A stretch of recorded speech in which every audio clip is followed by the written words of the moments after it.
Hey guys, Gary with Automatic Door and Hardware. Welcome back to our Horton series. In this video, we're going to go over how to reinitialize or set up a Horton C2150 linear drive controller. So hope this helps, guys. To begin, press and hold the set and reset buttons at the same time. Release the reset button, but continue holding the set button for about 5 or more seconds until you see SU displayed on the controller.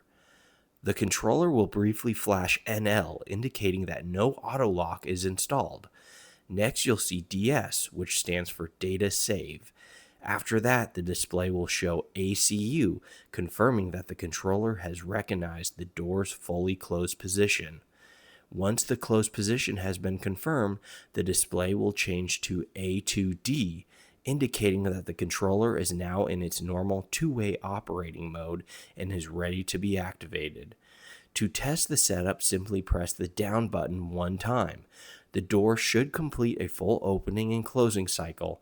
If the cycle finishes without any issues, congratulations, you've successfully initialized your Horton C2150 linear drive automatic door controller.